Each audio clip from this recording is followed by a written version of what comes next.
Olá a todos, no vídeo anterior eu falei sobre a estrutura do Present Perfect, o vídeo está com esse carinha, o link está na descrição do vídeo, vale a pena dar uma checada. E essa é uma sequência, eu vou falar sobre o Present Perfect quando você faz pergunta na interrogativa.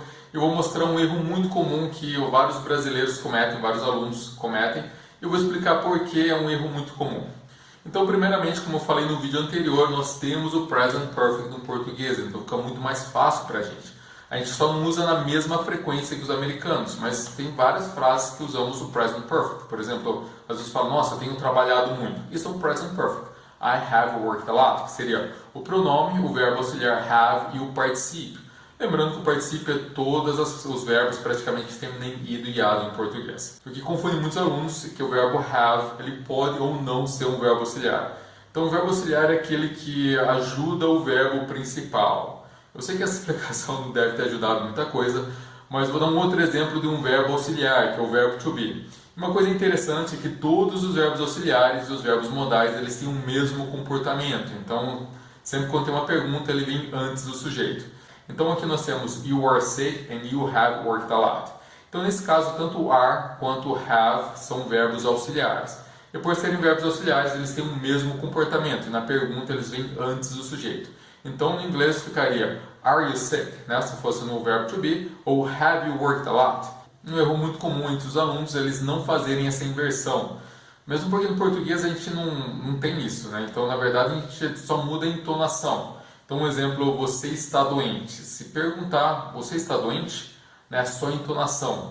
Só que no inglês, se você tem o you are sick, se você der só entonação, you are sick, estaria errado, né? Então, gramaticalmente está errado. Talvez eles entendam, mas vai ficar uma coisa meio esquisita. Então, lembrando que no inglês, por ser um verbo auxiliar, então você tem que inverter. Né? Então, seria are you sick? Então, é uma regra gramatical e essa regra tem que ser respeitada. E o Present Perfect, nesse caso, have é um verbo auxiliar, então ele tem o mesmo comportamento que o verbo to be. E um outro erro muito comum que eu vejo entre os alunos é que quando eles aprendem o Present Perfect, né, o have que ele tem que inverter, eles acabam invertendo o have em todas as frases. E como eu disse anteriormente, o verbo have ele pode ou não ser um verbo auxiliar. Quando na estrutura do Present Perfect, ou seja, tem um have e tem um particípio, né, que é a terceira coluninha lá dos três verbos, que seria um verbo ideado no português, então nesse caso ele inverte. Mas eu vou dar alguns exemplos aqui para ficar muito mais fácil para vocês entenderem. Então a primeira frase, you have used my car. Então nesse caso, used está como particípio, a terceira coluninha lá que é o usado, né? Lembrando do português que eu falei, né? Terminei ideado, usado. Outra coisa interessante é que todos os verbos regulares, o passado e o particípio é o mesmo. Então, usei e usado é a mesma coisa, então facilita muito mais para a gente. Então, nesse caso, é o Present Perfect e o have é um verbo auxiliar. Na pergunta, você tem que colocar antes do sujeito. Então, ficaria have you used my car? Segundo exemplo, you have a car. Então, nesse caso aqui, a car ele não é um particípio. Na verdade, ele nem é um verbo. É uma posse, então nesse caso aqui o have é um verbo normal, né? Não é um present perfect. Então nesse caso é só você adicionar o do. Do you have a car? Mais um exemplo, she has blue eyes. Lembrando também, né, que blue eyes não é um verbo. Então nesse caso, e lembrando também que quando for recheate você tem que usar o has, que é uma regra gramatical muito importante, tem que respeitar essa regra gramatical. Então, nesse caso, por não ser um present perfect, esse has aí está como um verbo normal. Então, pergunta, é só você colocar o does, nesse caso, porque é recheat. Does she have blue eyes? Então, lembrando, você usa o does e o verbo volta para a forma normal dele.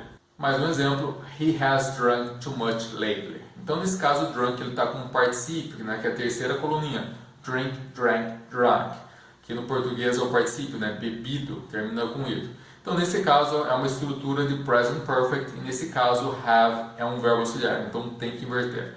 Has he drunk too much lately? E o último exemplo, they have to go. Então, nesse caso, to go é até um verbo, só que ele não é um particípio, né? Porque senão seria o gone. Nós temos o go, went, gone. Nesse caso, é só usar o do. Do they have to go? Bom, espero que tenham gostado do meu vídeo. Se gostou, aproveita para dar um like. E no próximo vídeo eu vou falar sobre a abreviação ou negativa do Present Perfect. Obrigado por ter assistido até o final e até o próximo vídeo.